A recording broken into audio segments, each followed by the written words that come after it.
Hey, this is Halley LOL, and I am your host of Spontaneous Mutation. You're listening to a song called Anomaly, which I wrote for my 13-year-old self. So you couldn't really tell I had neurofibromatosis until I was about 11. That's when the tumors on my face that weren't that noticeable started to grow. I had red marks on my chest and my neck, and I think this was when there started to be a general concern with the adults over what was going on with me, because it wasn't just a birthmark and it wasn't going away. And how do I say this? We lived off the grid because my dad was an abuser and chaos personified. My illness required my mom to get us signed up for healthcare for the first time. We were poor, huge distrust of the medical system, so this was not good. And I knew it deep in my bones that I was causing trouble for my family. So yeah, I'm 13, and I gotta tell you, I felt really messed up at the time. My father's behavior is escalating and getting scarier by the day. I have this condition with no cure, and I feel like I can't talk about it because I feel like I'm a burden and causing more stress for my family. And back then, mental health wasn't such a big thing to be watching out for at the doctors. And they would say things like, "Oh, you're really a medical anomaly." So although this is a really kind of dark and confusing time in my life, it's also when I started to write really bad poetry. It's a flashpoint. It's a spontaneous mutation. I was really drawn to rock music at this time because, quite frankly, people like Courtney Love and Hole, the Distillers, even Joan Jett, I just needed to hear women be angry, really angry, and call stuff out for what it was. So while you might be used to me singing, ballads, or if I'm really living on the edge, I'll swing a little bit, but not rock songs. So this song, I wrote it really as an homage to that 13-year-old kid who was going through a lot, and I did feel like an anomaly. And I felt really lonely, like I couldn't talk to anybody about it, and that I was really not okay. I was changing in a way that I had no control over, and it was terrifying. I did not feel special, This was not a special kind of anomaly. I wanted to give this song in particular to Dr. Kathleen Bogart's episode today because Kathleen is doing work that's really, really important that I desperately wish I had found so much earlier. And you're going to learn a lot today. That's all I'm going to say. And specifically for those of us who got stuck in that idea of I'm messed up, I'm the issue, this episode is hopefully going to make you start questioning if that's actually the truth. So, little introduction. Dr. Bogart is an associate professor of psychology at Oregon State University. She earned her PhD in experimental social psychology from Tufts University in 2012. As a person with a rare disease, she has a passion for researching and educating about the psychosocial impacts of rare diseases, especially the effects of social support and stigma. Dr. Bogart is the recipient of numerous awards and honors, and her work has been featured in multiple publications such as The Atlantic and the New York Times. She also writes a blog for Psychology Today called Disability is Diversity, which I talk about a lot in the interview because I really think that everybody needs to read it. So, please enjoy today's episode, which is called Anomaly, on belonging and the models of disability, with Dr. Kathleen Bogart. Dr. Bogart, welcome to the Spontaneous Mutation podcast. Thank you so much. It's great to be here, and please call me Kathleen. Okay, will do. So one of the reasons I'm so excited for the opportunity to speak with you is that for me, you're really leading the way for many of us to understand and have language for, and just representation of our lived experiences. So I'd love to know about your lived experience as someone with a facial difference and how it got you to this moment in your career and life. Yeah, so I was born with my facial difference, and I like to say that I was born with an interest in psychology because my facial difference involves facial paralysis. It's called Moebius Syndrome. And so I have limited facial expression, also limited eye movement. So ever since I was born, I've been interested in connecting with other people and communicating. And I quickly learned that the way I communicated was sometimes different or confusing to others. And so through that process, like many of us do, find ways to adapt. And so I found that I was using more what I call alternative expression, like gestures and body language, to get my point across so that people could understand how I was feeling. And so, yeah, that made me really interested in people and communication. And it led me to, the career path that I've chosen, focusing on researching facial differences, rare disorders, and now disability at large, as a way to help our community be better understood, be represented, and also to develop some paths forward in terms of advocacy. Yes. I think I told you this, but I've used your research and articles and shared them with the institution I work for. It helped me a lot in a situation I was in. I'm so grateful for your work. Thank you so much.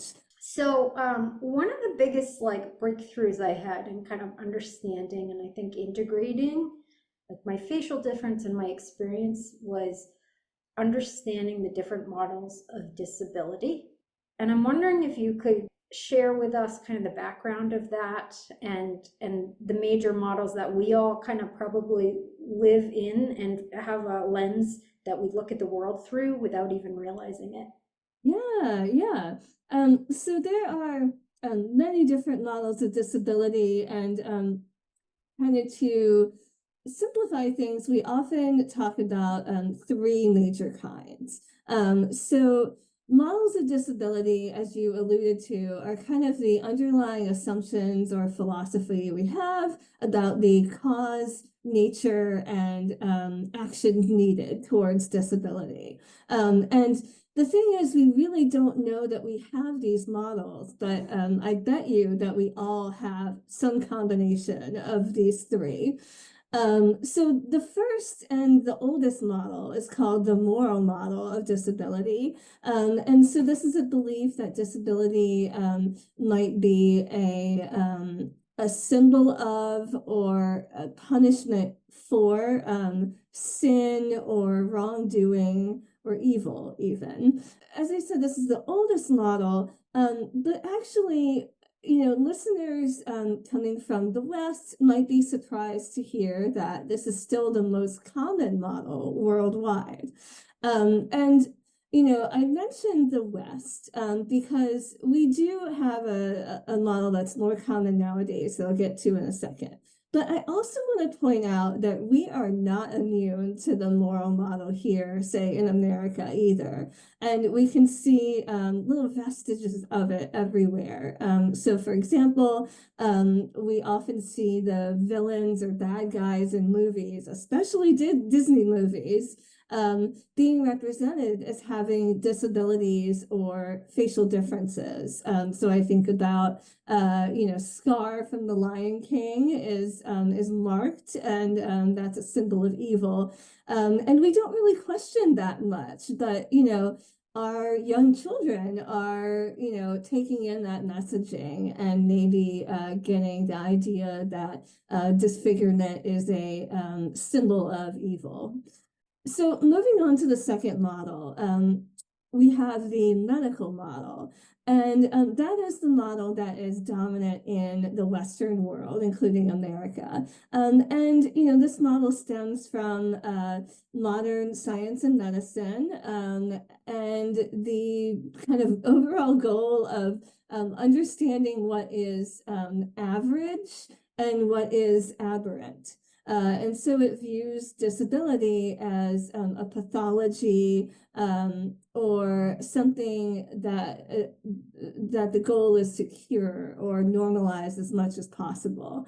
And there are some great things that we can say about the medical model. It has extended the lives of many people with disabilities and increased their comfort. However, our understanding of disability is not complete until we think about the role of society in causing disability. And that's where the last model comes in, the social model.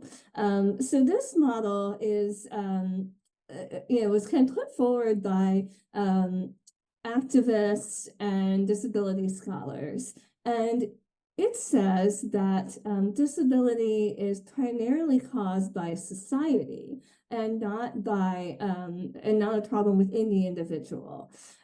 So, for example, we can think about the world that we live in kind of being designed for people who can walk, see, and hear, right? But it's built that way through human design, and through our own ideas of what is reasonable to accommodate or to build around and what is not.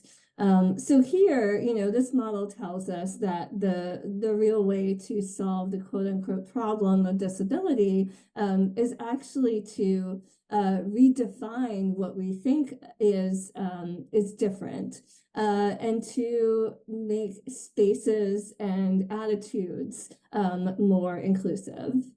With this framework, I have been able to I really change everything. The little subtle internalizations of a fault where I Mm. thought, oh, this is a me problem, and then Mm-hmm. understanding actually this is not a me problem. This is a problem that so many people are facing because of these systems we have in place that Yes. many times we're just unwilling to acknowledge. We're getting there in some places, but in other places, not so much. I mean, I feel like I was like maybe last year understand like, oh, I've been stuck in the medical model my whole life. I didn't know how to integrate my condition into the world and talk about it Mm. because I was just encouraged not to. Yeah. Uh, I was too, yeah, and I yeah, think a lot of people with facial differences are encouraged not to discuss it. yeah. I joke about it. I have a sense of humor about it, but I'm pretty woo-woo.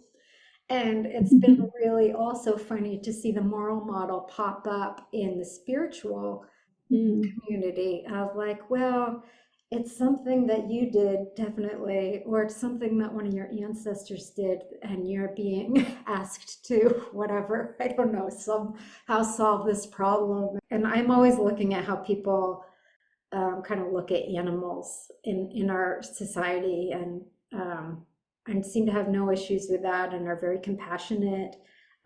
There's no accusations of fault on their part. None of their ancestors are being blamed for. Yeah. um, and so it's very interesting to me to see how these play out once you get familiar with them because they're everywhere. Yeah, they are. And something that you said really resonated with me too around feeling it was an individual problem, a me problem versus something that is actually rooted in our society at large. And I think also the corollary there is it means that we as individuals are not actually alone, right? Because we are part of a group. And if we decide to engage in it, then it becomes a community. We're part of a community of people with facial differences.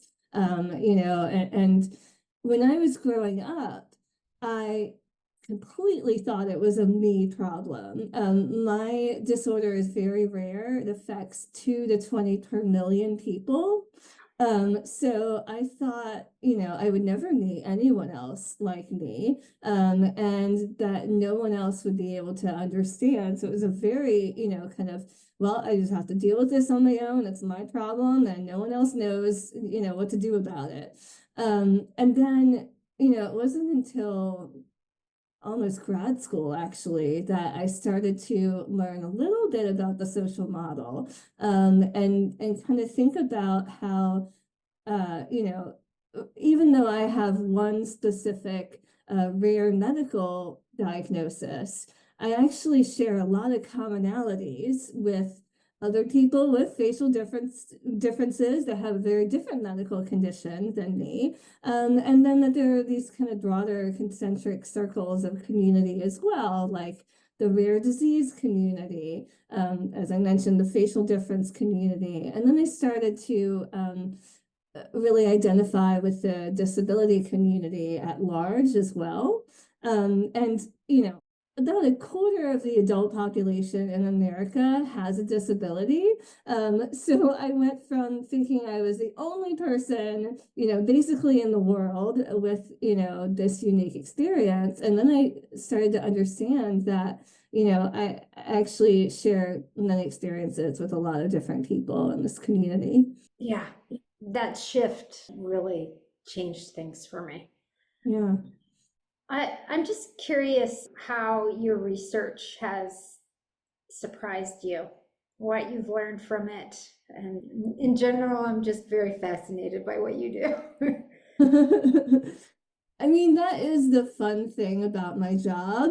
I really do love my job, and I get to learn surprising things that I'm curious about, on a day-to-day basis.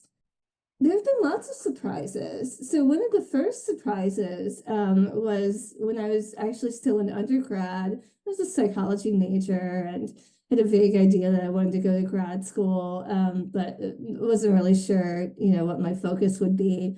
And I decided to do like a term paper on what psychology had to say about Moebius syndrome. And then I went out to, look for that research. I hadn't really done that before. And I was really disappointed to find that there were only, a few articles on Moebius. And they were from a very limited point of view. So I was so surprised, given that, especially as an undergrad, like psychology seemed like such a broad and like deep field that just like had something to say about everything, and that my group was, just kind of absent from the conversation. So that did motivate me to go in that direction because I knew I had, you know, they didn't psychology in general hadn't previously had like the impetus to study these conditions. I did. I had the motivation and the, lived experience insight. So that was my first big surprise. And, it was a sad surprise. I was disappointed, but it also really set me in a direction that I was very passionate about. So ultimately that was a good thing. Another surprise that happened a bit later on was it came from like personal experiences trying to getting connected with the community. And actually at the time, Halley, I was living in Massachusetts, going to Tufts. And there's a really great facial palsy clinic at Mass Eye. And they had a support group for people with facial paralysis. And I had never been to a support group for facial paralysis before. I think at that point in my life, I had met others with Moebius syndrome. But Moebius is just one rare type of a broader umbrella of facial paralysis conditions. And in fact, it's much more common to acquire facial paralysis than it is to be born with it.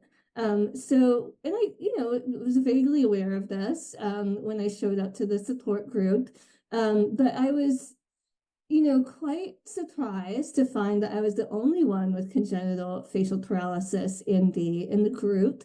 I was surprised both by, the similarities in our experiences, but also by the differences. And the differences that I noticed really inspired the research that I did moving forward for a while. So we looked very similar, someone on the street wouldn't be able to, who is not an expert, wouldn't be able to tell if you had acquired your paralysis or were born with it.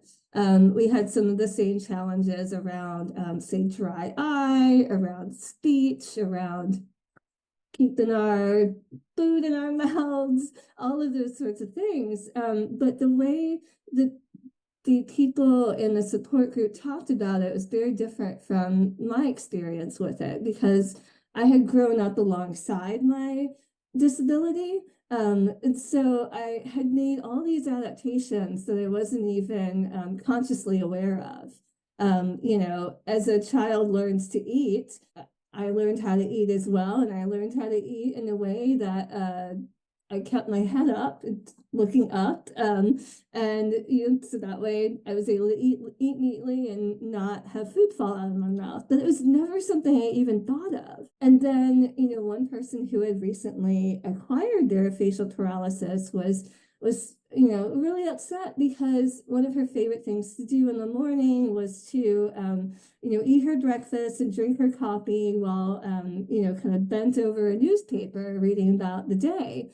And she said that she kept dribbling out, and it made me think, that's just one example of the adaptations that I had made without even realizing I had made them. And there was a lot of resilience in that group, and I learned so much from people in there, and I learned about myself as well, in those ways. But I did note that especially people who had recently acquired their conditions were really often grieving, a loss of themselves, a loss of a face that was kind of their symbol of identity, and trying to relearn how to form that identity and how to adapt.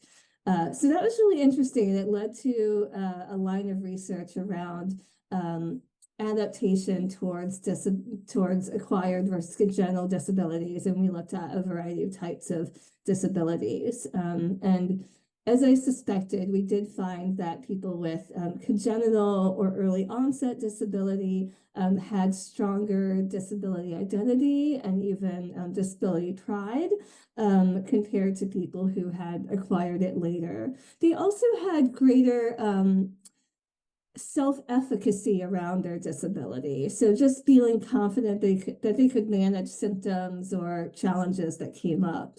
Yeah. Ooh, Yeah. there's so much to that, because the grieving process, right? That's not in Mm-hmm. the medical model of understanding Right. how one starts adapting to those changes. Something I do as a vocalist and as a teacher is hands. Is this use of using more of the body to express oneself. And I'm wondering how you can talk, if you can talk about a little bit about how that shows up in your life and other people with facial difference who cannot smile on demand and cannot, maybe make the same facial expressions that we come to expect, and how important all of our body is to communicate. Yeah. I mean, I like to call that like expressive diversity, right? Because there are so many different reasons why someone might not be expressive in one area of their body and more expressive in another, right? So, as you said, my work around facial paralysis, we find that people, may increase their expression in other channels. But as you alluded to, there are many other types of facial differences that can affect your ability to communicate with your face, right? So there are many conditions that might affect the musculature or the structure of the face in a way that expressions may not be interpreted as people are used to. And then I always like to think about that even broader still, right? So there are all sorts of disabilities that can affect different parts of the body, and also psychological and mental conditions that can affect the ways that we express ourselves. And then broader still, cross-culturally, we often find that if we don't speak the same language, we will use gestures and body language, and that can even vary across culture. So, I think we really should be thinking about this in terms of diversity, because there are so many people who will be expressing themselves in unique ways. So, some of my earlier work looked at the way people with congenital versus acquired facial paralysis might use expressive diversity.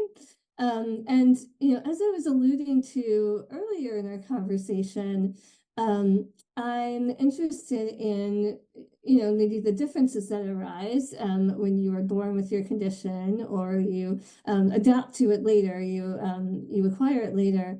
And I suspected that people with congenital facial paralysis might have developed more, communication differences, more alternative communication, because they went through their early life needing to get adults' attention, right? Let their caregivers know when they needed something, be understood. And so they might have developed this really, adaptive set of skills. Whereas people who acquired it later may not, have had such a kind of deep immersion in creating those new adaptations. And that is what we found. We found that people with congenital conditions used more alternative expression. So that was hand gestures, it was body language and posture, and it was head movements like nodding. And I think that's so interesting that, you connected it to your own experience of being a vocalist and, communicating with your hands. I think there are a lot of like different ways, that we might live our lives that could promote that kind of thing. I think I had already developed a lot of that alternative expression before becoming a professor, but it certainly has increased since then. When I teach my classes of 100+ students, the people in the back could barely see my facial expressions if they were there, but they will see my hand gestures and body movements, So yeah, it's interesting how these kind of things may come into play in different facets of your life. Absolutely. Even vocal pitch, right? Of just the way we project our voices. And I just find it really fascinating. And again, to the point of how everybody is on kind of this, we're all kind of these beautiful, the tapestry of folks with really unique experiences and adaptations and ways that we have found our way to live in this world. So you have a blog called Disability is Diversity. And I want to just, if you could tell us more about this, your blog and this message, why disability so often still gets left out of this conversation. Yeah, I do agree that disability is often kind of the forgotten group when we talk about DEI or do our DEI trainings and things like that. And gosh, I think a lot about this. Like, what is the root cause? And my mind just goes back to stigma. I think disability is one of the most stigmatized identities, kind of the last ism for us to fully tackle. Not that we have completed our journey tackling the other ones, but and I think some of the reasons for that stigma may be around fear of the unknown, having had a lack of experience interacting with disabilities or seeing representation of people with disabilities. I also think it's around kind of an existential fear, because deep down we all know that we could develop a disability and probably will at some point in our lives if we haven't already, right? People will say that you're temporarily able-bodied, quote unquote, right?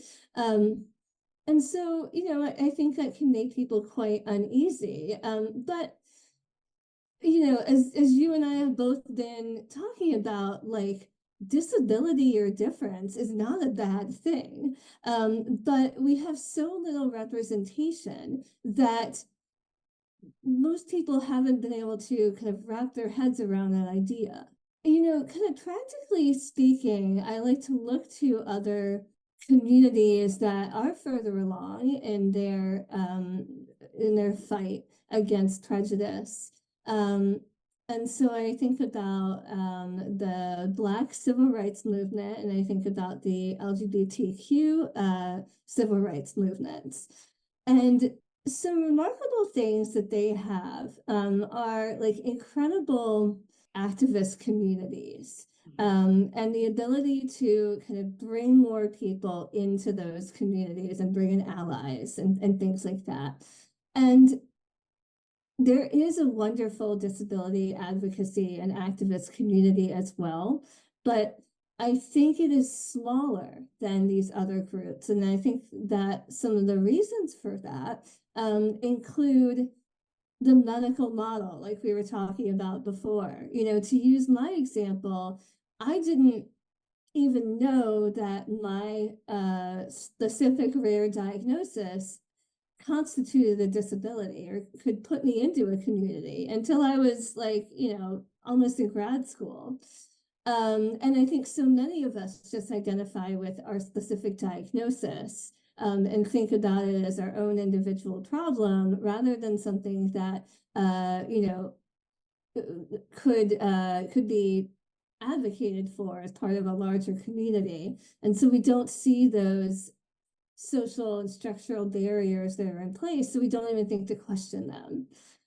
So I think there's a lot to be said about building that disability community, and related to that, about making disability more visible and increasing realistic representation. So we do know that most disabilities are invisible. And because of this intense stigma, many people will choose not to disclose their disability. And I can certainly understand why. It can be an issue of, safety or, potentially experiencing job discrimination or whatnot. But in the same way, like Harvey Milk said, come out wherever you are, because otherwise people won't know that, there are actually currently people who are in remarkable positions of power, positions of influence, doing great things, who just haven't told people that they have a disability. And so they are, role models that haven't even happened yet. And when people do come out, right, we realize that, hey, disability is actually really common, and it's normal. And many people that I know and admire have a disability, right, and it increases the size of that group. So I think that's kind of the direction that these other minoritized groups have taken in their advocacy. And I would like for the disability community and the facial difference community to, continue momentum in that direction as well. Yeah. Can you tell us where to find that blog, Disability is Diversity? Because honestly, I have spent quite a bit of time reading your articles, and they've helped me immensely. That's awesome. Yeah. So if you go to the Psychology Today website, they host a number of blogs, and Disability is Diversity is one of them.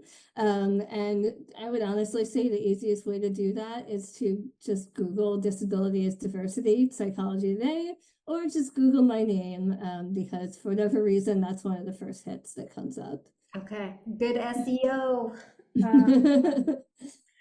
Yeah, and I would just say, like I've told you and I mentioned before, there's such a good tool to just send to a person, maybe even in your own family who has said something that is insensitive, maybe an employer or a colleague or whatever's happened. It's just such a great educational tool. And you really lay it out for all of us. Thank you. Yeah. It's really one of my favorite projects, and writing for the general public, it's a very different type of writing than, I'm supposed to do for my work, right? So I have, countless, I have like 60 scientific publications, and that type of writing style is very different from the type of accessible, engaging, and relatable writing that I'm trying to do in Psychology Today, because that's how we get that information out there. My PhD student who recently graduated gave me a gift when she left. Sydney Tran is her name, and she gave me a mug that says "Education is activism," and I just love that quote so much. I just feel like that's what I'm aspiring to do with that blog. Awesome. And I guess this is what I'm hoping to do with this podcast too. Exactly. Yeah. I'm asking everybody at the end of our interviews to reflect on what or when was a spontaneous mutation that occurred in your life. This is a kind of a medical term, right, that I'm repurposing because I think there's so many different ways we can go with this. So I'm curious what your spontaneous mutation has been, or if there have been more than one. Yeah, I love that. Yeah, I could think of several, right? I think like the nature of living, right, is constant adaptation, which we could talk about as mutation. I think the one that really stands out to me is when I realized that I was going to study facial difference and disability and rare disorders, as I started applying to grad school. So I told the story earlier where I learned that there hadn't really been research on my condition in psychology. And I decided, this is going to be really hard because there are no, there aren't really experts that I can, apply to work with in this area. But I did think it was really important to do. And so, not only did that set me on a specific academic path, but it also set me on a like really important identity path. So before that time, I didn't really talk much about Moebius syndrome or, my facial difference. In fact, it wasn't until college when I really talked about it with people I was close to at all outside of my family. And that's because, I had gotten the feedback early on that, maybe I shouldn't make a big deal out of it, shouldn't talk about it. It was something to minimize, and it was shameful to talk about, is the message that I got.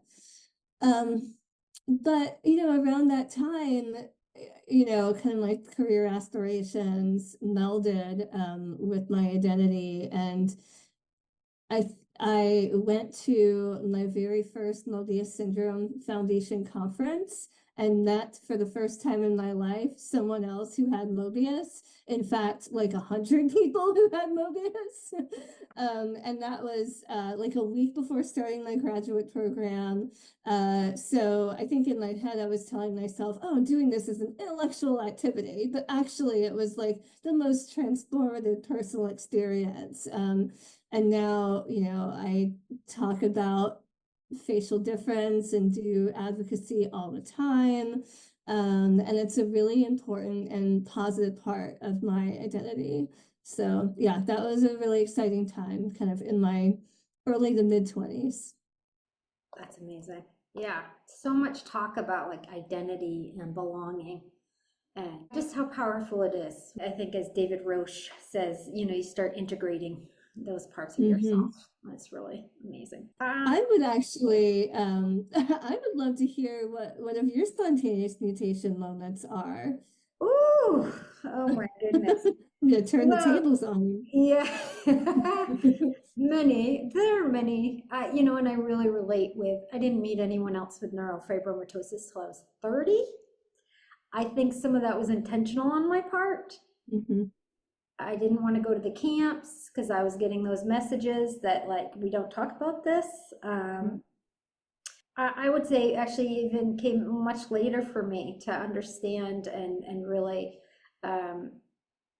embrace this. And it came when I was trying to put out my album, and a PR person was like, listen, I can't really help you if you're not going to talk about your face because people are going to ask.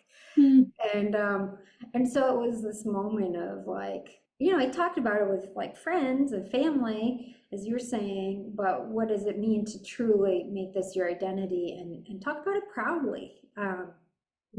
And the hard parts and the really joyful parts as well of being a part of a community. Yeah, everyone has their, Sora was calling it a coming out story, I like that. I'm curious if most other people answer that question with a coming out story or something like that. Yeah, we've got some really beautiful stuff. You'll have to.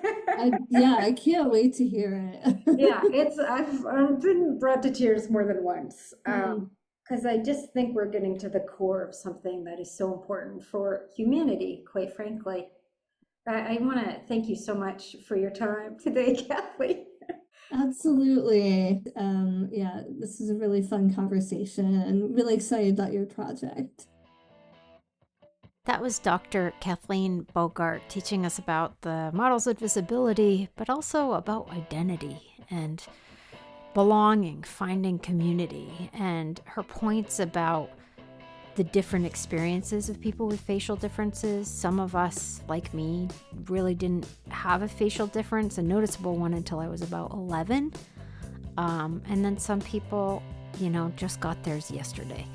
Others were born with it. So we all have so much in common, but we also have very unique stories. And it can be easy to feel like you're isolated. It's just you in the world. I mean, Kathleen, come on. You have Moebius Syndrome. It's like 2 or 3 out of 1 million people. It's like, that's really hard to find someone who can understand what you're going through. And yet she made it her life's mission to create that community and create resources for all of us to have words for our experiences. So you can see now why I am such a big fan. If you want more information about Kathleen, it will be in the show notes. And lastly, thank you for tuning in to another episode of Spontaneous Mutation. Until next time.